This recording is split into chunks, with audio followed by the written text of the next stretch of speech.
Bem, pessoal, nós vamos para o nosso terceiro vídeo, então, onde falaremos sobre sistemas integrados de gestão, ou ERPs, né? A sigla ERP ela significa Internet Resource Planning, ou Planejamento de Recursos Empresariais. Essa sigla ela não dá a entender o que significa o sistema, os sistemas ERPs, mas são sistemas de maneira integrada e que todos os módulos, nós vamos falar mais à frente desses sistemas, estão integrados e abordam a empresa como um todo, né? Vamos falar um pouquinho, inicialmente, sobre a evolução desses sistemas, né? Então, no início, durante os anos 70, nós tínhamos um sistema chamado MRP, ou Sistema de Planejamento de Necessidades de Material. Esses sistemas, eles foram desenvolvidos exatamente para tentar planejar o que a empresa precisava para a produção dos seus produtos. Então, o sistema MRP basicamente construído para indústrias, né? E a gente então pode notar que os sistemas ERPs eles foram originários e feitos inicialmente para empresas do tipo indústria. Então, tratava-se o MRP de um método para traduzir a informação da produção necessária num plano de todas as atividades que deviam ocorrer para alcançá-la, né? O que popularizou o MRP foi a disponibilidade do computador para fazer cálculos, né, de planejamento, controle, de maneira rápida, eficiente e flexível, porque naquela época os computadores estavam começando, então foi muito importante o aparecimento dos primeiros microcomputadores e outros tipos, né, minis, mainframes, também eram utilizados para rodar sistemas do tipo MRP. Bem, esses sistemas eles evoluíram e passaram do MRP para o MRP2, então sofreram uma evolução. Então o MRP2 ele surgiu nos anos 80 e expandiu a abrangência do MRP. Quer dizer, esse conceito ele foi descrito como um plano para planejar e monitorar todos os recursos de uma empresa de manufatura. Então, o MRP2 ele evoluiu em relação ao MRP, porque no MRP a gente tinha apenas a produção, o planejamento de materiais. No caso do MRP2, ele planejava todos os recursos necessários para a produção, inclusive mão de obra, né? Então entrava produção, marketing, finanças, engenharia, né? E uma outra inovação tecnológica foi a que permitiu a implantação do MRP2, por exemplo, as redes locais, né? Porque como juntava uma série de áreas da empresa, e os computadores eles ficavam espalhados por essas áreas, não tinha condição de ocorrer essa evolução se não ocorresse a ligação entre esses equipamentos e também software disponível para fazer essa ligação através das redes locais. Bem, então aí nós tivemos a partir do MRP e do MRP2 o surgimento do Sistema Integrado de Gestão ERP, né? O ponto forte do MRP e MRP2 eles focavam, né, na operação, certo? Quer dizer, se demanda mudasse uma demanda, uma quantidade de demanda do cliente, né, o sistema MRP ele calcularia todos os efeitos cascatas e emitiria instruções de acordo com a mudança. Por exemplo, vamos ter que contratar mais gente, vamos ter que comprar mais máquina, vamos ter que aumentar os horários de produção, né? Então isso tudo era calculado pelo MRP2, né, pelos sistemas do tipo MRP. Esse princípio ele foi aplicado aos sistemas ERP, né, de maneira geral, ou seja, essa integração em cascata, ou seja, uma coisa interligada a outra coisa, né, um elemento interligado a outro elemento, dependendo do outro elemento, mas a nível de empresa com todos os seus departamentos, e não só com o foco na produção.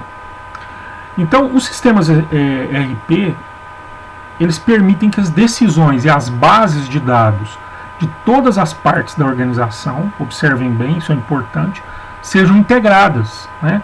De forma que as consequências das decisões de uma parte da organização sejam refletidas nos sistemas de planejamento e controle do resto da organização. Então, todas as outras partes da empresa, elas estão interligadas através do sistema.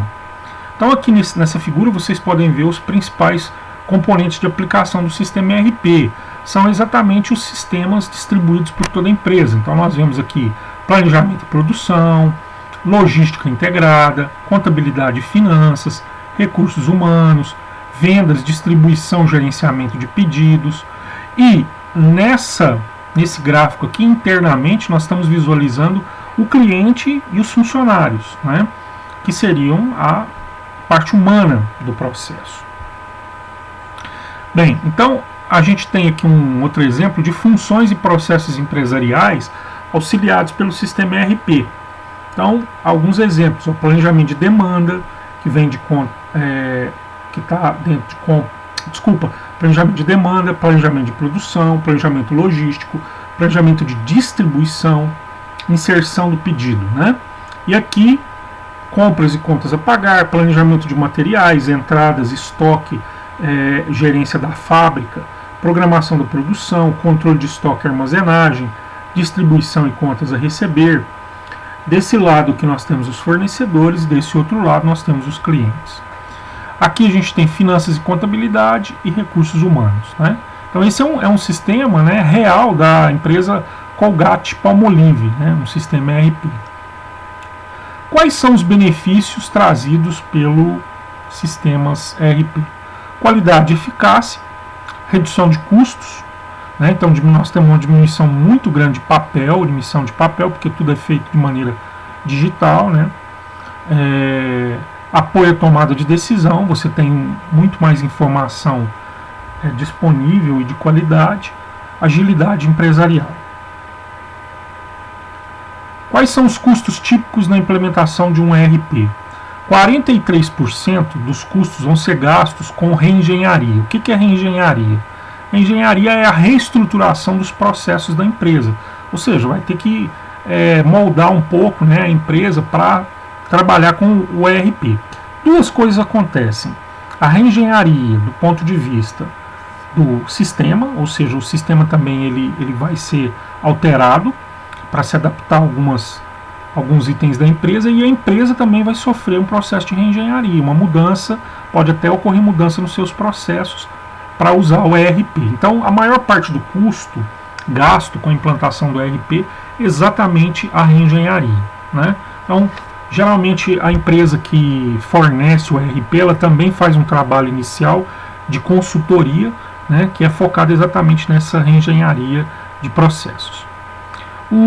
A conversão dos dados, 15%, ou seja, os dados do sistema antigo, dos sistemas legados, herdados, têm que ser traduzidos, né, para o sistema novo, o ERP.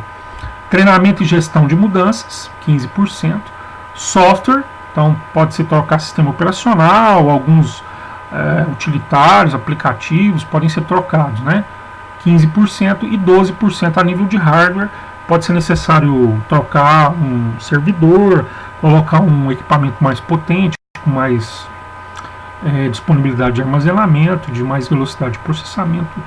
Isso tudo pode acontecer, né? Então, focar aqui, maior necessidade de dinheiro a nível de implementação do ERP é na reengenharia de processos. Sistema integrado de gestão, então, como é que é o ciclo do processamento de dados? Então nós temos aqui a entrada de dados, o processamento, a manutenção do banco de dados, geração de documentos, por exemplo, relatórios, né, e o processamento de consultas, né. Observa aqui a entrada de dados, o processamento das transações, a gente já viu isso aqui em sala, né, que é por lote ou online, o lote é o batch, geração de documentos e relatórios, tudo isso aqui acessando um banco de dados, e temos também os procedimentos de pesquisa no sistema. Os sistemas ERP, eles são divididos em módulos. Por que eles são divididos em módulos? Porque é mais fácil, né, a implantação através dos módulos. A empresa ela tem a possibilidade de comprar módulos independentes, né? Então essa é uma flexibilidade que o sistema observa e ele oferece aos clientes. Então aqui vocês podem ver os módulos de marketing, gerenciamento de RH, né, gerenciamento de caixa, processamento de pedidos, o módulo de produção e operações, né. Então todos esses módulos aqui interligados com uma única base de dados, tá? Então aqui a gente tem um exemplo do sistema de marketing, que eu posso ter aqui a parte de marketing interativo, automação da equipe de vendas, gestão do relacionamento com o cliente, que são os sistemas chamados de CRM, né? Gerenciamento de vendas, previsão e pesquisa de mercado, publicidade e promoção, gerenciamento do produto. Então, todos esses pontos aqui, eles são ligados ao sistema de informação de marketing, que é um sistema, é um módulo, né, do sistema ERP. Pode ser um módulo do sistema ERP. Então aqui vocês podem ver uma tela específica da automação da equipe de vendas, né, em que tem-se aí alguns gráficos mostrando as vendas, a evolução das vendas, né, se o vendedor atingiu ou não a meta. Então isso tudo facilita para a tomada de decisão, por exemplo, da parte gerencial, que pode analisar o desempenho individual e das equipes de vendas, né, através dessa parte do sistema integrado de gestão, que é o sistema de marketing.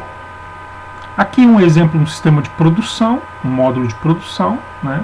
Aqui o módulo de RH, recursos humanos, por exemplo, análise e contratação de funcionários, né?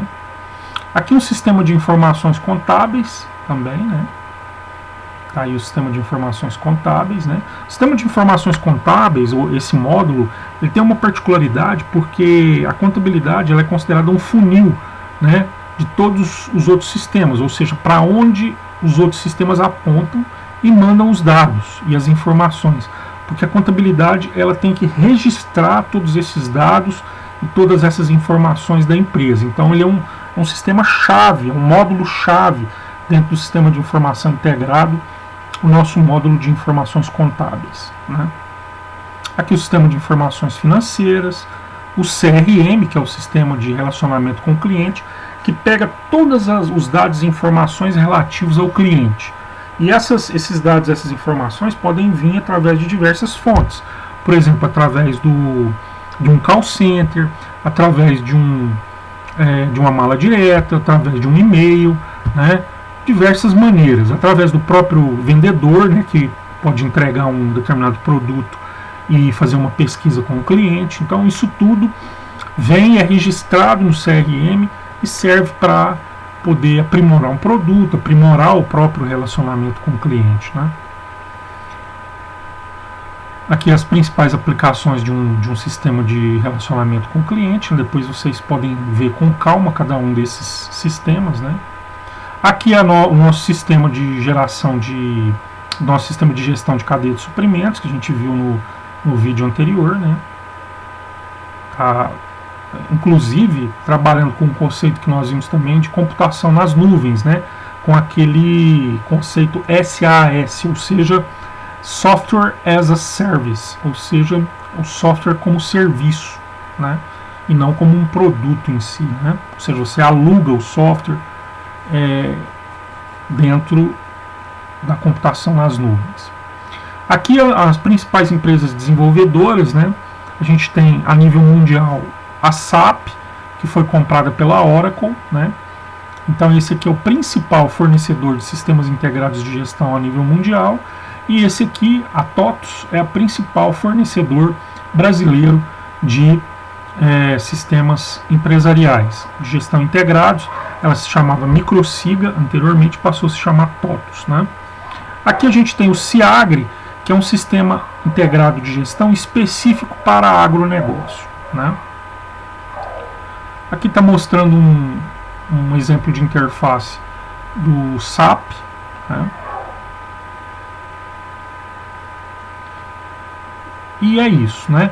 Depois vocês vão dar mais uma olhadinha aqui nas dificuldades em relação à implantação do ERP na realidade brasileira, né? Pontos essenciais para o projeto de implantação, fatores culturais, comportamentais, né? Os benefícios que o sistema ERP traz para a realidade brasileira, né? E é isso, ok? Obrigado, até mais.